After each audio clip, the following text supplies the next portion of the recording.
Broker बोले जी हाँ, आज हम इसको जो है थोड़ा सा और समय से पहले लेकर के आए हैं। विशेष कारणों की वजह से हर्ष हमारे साथ जुड़ चुके हैं। बाजार के अंदर सुस्ती है, ऐसे में क्या करना चाहिए, क्या कह रहे हैं ब्रोकर्स, आइए सुनते हैं। हर्ष के पास चलते हैं। हर्ष, आज की पहली कंपनी जी अशोक लेलैंड पहली कंपनी है यहाँ पर, और ब्रोकरेज जो है खास तौर पर जो रिजल्ट्स आ रहे हैं उसके ऊपर फोकस कर रही है। मोतीलाल ओसवाल की रिपोर्ट है। खरीदारी की सलाह 238 रुपये के इन्होंने यहाँ पर टारगेट दिए प्रति शेयर के भाव। सबसे पहले इन्होंने कहा कि जो कमर्शियल व्हीकल की जो साइकिल देखने को मिल रही है कंपनी की, आने वाले क्वार्टर्स में भी और बेहतर होती हुई दिखेगी। यहाँ पर मार्जिन जो है वो और सुधरते हुए दिखेंगे, और साथ ही इन्होंने कहा है कि जो प्रॉफिटेबिलिटी है उसमें भी बढ़ोतरी देखने को मिल सकती है। यहाँ पे इसमें एक और चीज़ है, यहाँ पर इन्होंने कहा कि कंपनी ने काफ़ी सालों तक कोशिश करी है यहाँ पर जो नॉन ट्रक सेगमेंट है वहाँ पे जो साइक्लिटी है उसको ख़त्म करने की, और उसके ऊपर कामयाबी हासिल करी है कंपनी की। तो ये जो प्रभावी चीज़ है वो आने वाले दिनों में दिखेगी यहाँ पे। इसके अलावा जो मार्जिन विस्तार है उसमें लगातार बढ़ोतरी देखने को मिल रही है। कैपेक्स के ऊपर कंट्रोल है कंपनी का। यहाँ पर नेट कैश पोजीशन की बात करें वो भी काफ़ी पॉजिटिव दिख रहा है यहाँ पर। तो ओवरऑल जो है तमाम तरह के जो ट्रिगर्स हैं इनको पॉजिटिव दिख रहे हैं। चलिए, अशोक लेलैंड पे 238 के टारगेट यहाँ पर निकल करके आते हुए, और चलिए फाइनली जो है नीचे जो है कल्याण ज्वेलर्स चला था, सही हो गया। चलिए चलते हैं। अमित सर, आपसे राय शुरू करना चाहें 238 पे कैसा लग रहा है अशोक लेलैंड आपको? सर 238 रुपए अचीवेबल है, लेकिन अभी जब बाजार ऑटो सेक्टर ऑलरेडी बहुत रैली कर चुका है तो मुझे ऐसा लगता है एक इसमें आने वाले समय में एक अगर बाजार में ओवरऑल कोई करेक्शन ट्रिगर होता है तो वो 180-182 रुपए के आसपास की खरीद अच्छी रहेगी। टारगेट्स में कोई डाउट नहीं, 238 का टारगेट अचीवेबल है, लेकिन थोड़ा सा बार्गेन करके बाय करना चाहिए, करंट स्तरों को अवॉइड करना चाहिए। ये बात निकल करके आई है। चलिए हर्ष के पास दोबारा चलते हैं और दूसरी कंपनी पे देखते हैं क्या कुछ अपडेट्स निकल करके आ रही है, और अगली कंपनी कौन सी है।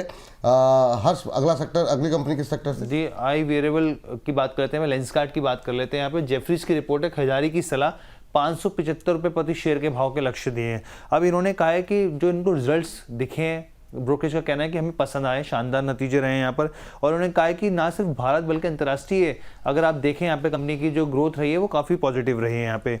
और इसमें ब्रोकरेज ने एक चीज़ और मेंशन की है। उनका ये कहना है कि भाई मैनेजमेंट की कमेंट्री में खास तौर पे ये चीज़ है कि शॉर्ट टर्म के हिसाब से नहीं बल्कि लॉन्ग टर्म के हिसाब से जो है वो ग्रोथ पे फोकस किया जा रहा है यहाँ पर।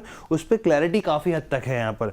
रेवेन्यू की बात करें, ये कह रहे हैं रेवेन्यू और जो मार्जिन है उसमें सुधार होता है दिखेगा आने वाले क्वार्टर में। सेम स्टोर सेल्स ग्रोथ जो होती है एक इंपॉर्टेंट पैरामीटर होता है यहाँ पर, तो उन्होंने कहा है कि इसमें भी आप देखिए बढ़ोतरी आने वाले क्वार्टर्स में देखने को मिलेगी यहाँ पर। खासतौर पर जो टेस्टिंग सेगमेंट है इनका उसका विस्तार होता हुआ दिखेगा यहाँ पे।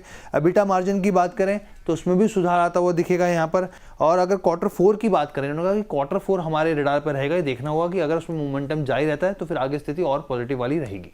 चलिए, ये बात यहाँ पर लेंसकार्ट को लेके निकल के आई है। अंशु सर, आप बताइए जरा, लेंसकार्ट पे भी हम लोग बातचीत भी कर रहे थे आपसे, आपका व्यू भी लिया था, लेकिन इस सेगमेंट को हम अलग से अपलोड करते हैं। आपका व्यू लेंसकार्ट को लेके? तो लेंसकार्ट में गैप अप ओपनिंग हुई है जिसकी वजह से थोड़ा सा प्राइस एक्शन साइडवेज हो सकता है। बाकी आईपीओ बेस्ड ब्रेकआउट, पहला भी ब्रेकआउट सक्सेसफुल है, दूसरा ब्रेकआउट भी सक्सेसफुल है। फ्रेश बाइंग के लिए आपको थोड़ा समय होल्ड करना चाहिए, मूविंग एवरेज से दूर है। 469 पे 10 डे मूविंग एवरेज जैसे ही कैचअप हो जाए फिर बाई कर सकते हैं। ये भाई साहब का जो भी टारगेट है 575 का आराम से टेस्ट होना चाहिए। जब तक 469 के ऊपर होल्ड कर रहा है स्टॉक अच्छा खासा तेज है, टारगेट अचीव हो जाएगा। ये बात यहाँ पर लेंसकार्ट को लेकर के निकल करके आ रही है। और इस बीच चलते हैं अगली कंपनी के लिए दोबारा हर्ष के पास और समझने की कोशिश करते हैं कि अगली कंपनी। अच्छा, आपको जाना होगा सर, सॉरी। क्या डिस्क्लोजर रहेगा सर आपका? जो भी स्टॉक हमने डिस्कस किए हैं अदानी ग्रीन को छोड़ के, अदानी ग्रीन मेरे पर्सनल पोर्टफोलियो में है इसलिए उस पर कोई सलाह नहीं दी है। बाकी कोई भी स्टॉक मेरे पर्सनल पोर्टफोलियो में नहीं है। जो सलाह आपको दी है वही सभी मीडिया प्लेटफॉर्म्स पे और अपने क्लाइंट्स को दी है, तो किसी में कहीं कोई कॉन्फ्लिक्ट ऑफ इंटरेस्ट नहीं है।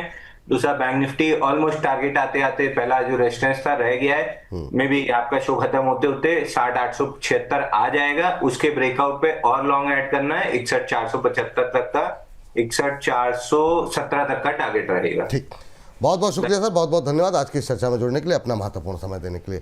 चलिए, तो हर्ष के पास सब दोबारा चलते हैं और समझने की कोशिश करते हैं तीसरी कंपनी के बारे में। हर्ष, आज की तीसरी कंपनी कौन सी होगी?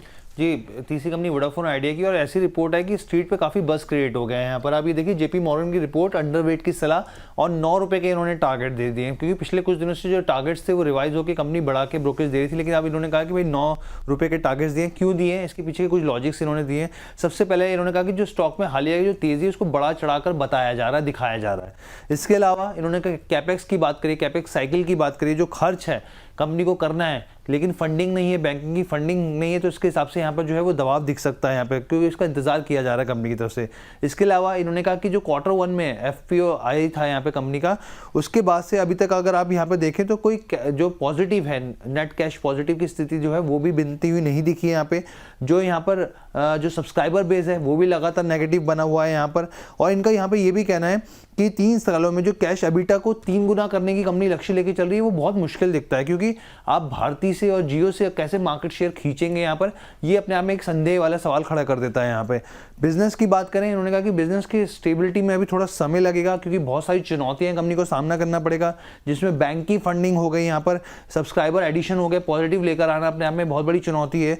और साथ ही उन्होंने कहा है कि अगर FY27 के अगर आप एस्टिमेट्स के हिसाब से देखें तो एंटरप्राइज वैल्यू टू एबिटा के हिसाब से देखें तो 15 गुना पर जो स्टॉक है वो ट्रेड कर रहा है। हालांकि उन्होंने कहा कि अगर कंपनी फोकस करती है, तमाम चीज़ों पर काफ़ी अच्छे तरीके से काम करती है, तो स्थिति जो है वो पॉजिटिव हो भी सकती है।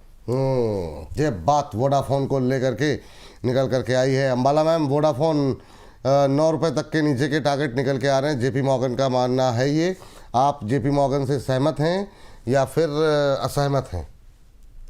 9.70 हमारे लिए स्टॉप लॉस है। जिनको फ्रेश लॉन्ग करना है इस करंट प्राइस पर, आई एग्री, वो लोग कर सकते हैं। मुझे नहीं लगता कि ये 12.5 जाने से पहले 9 रुपए आएगा। तो मेरे लिए पहले टारगेट्स हैं जो कि 12.5 से लेकर के 13.70 का है, which is likely to hit. बाकी 1 साल का व्यू अगर वो रख रहे हैं तो मतलब साल भर के व्यू के हिसाब से भी पहले टारगेट, उसके बाद ये लेवल आ सकता है।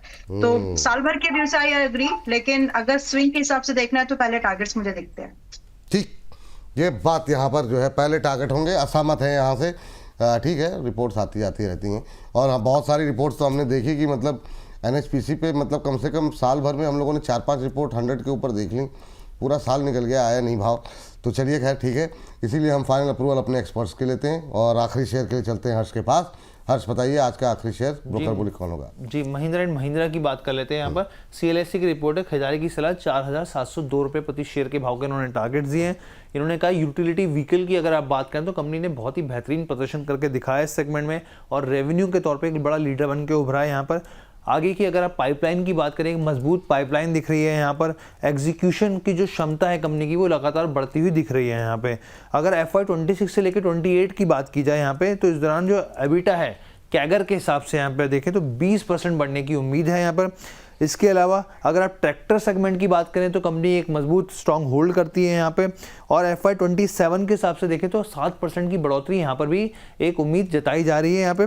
इसके अलावा अगर आप एवरेज सेलिंग प्राइस देखें तो वो थोड़ा कम दिख रहा है Q3 में जो देखने को मिला है, लेकिन उन्होंने कहा कि SUV जो ग्रोथ है वो इंडस्ट्री के हिसाब से देखें तो कंपनी जो है काफ़ी बेहतर प्रदर्शन किया है, और इनके टॉप पिक में अगर नाम है तो M&M का शामिल रहेगा। महिंद्रा M&M 4702 का लेवल यहाँ पर अमित सर देखने को मिलेगा, क्योंकि ऑटो में अच्छी रफ्तार है। CLSC से सहमत हैं आप? यस सर, सहमत हूँ, लेकिन थोड़ा लंबा टाइम फ्रेम देना पड़ेगा, एटलीस्ट 4 क्वार्टर का, और प्रोबेबली उससे ज्यादा। लेकिन बेस्ट बाइंग जोन जो बनता है वो विपुल जी 3500 रुपए से 3300 रुपए के बीच में बनता है। बस किसी भी दिन हम 3400 रुपए के नीचे जब तक क्लोज नहीं आ रहे हैं तब तक ये टारगेट्स अचीव हो सकते हैं। 3400 रुपए के नीचे अगर कभी क्लोजिंग आ जाती है तो स्ट्रक्चर खराब हो जाएगा, ऑटो सेक्टर्स के लिए बुरी खबरें आने लगेगी, और हो सकता है वो टाइम पर हम 3100 रुपए तक गिरे। तो कोई भी बाय करना चाहते हैं, बाय करे हुए हैं तो 3400 रुपए के नीचे का स्टॉप लॉस लगाएं। फ्रेश लॉन्ग करना चाहते हैं तो 3500 से 3400 के बीच में एक्यूमुलेट करें। 3400 के नीचे की क्लोजिंग सेटअप खराब, 3100 के टारगेट, वरना ये टारगेट अचीवेबल है। ये बात तो ये चारों की चारों कंपनियां यहाँ पर समाप्त हो गई हर्ष जी। तो फिलहाल के लिए अब ब्रोकर बोले सेगमेंट को करते हैं यहीं पर समाप्त।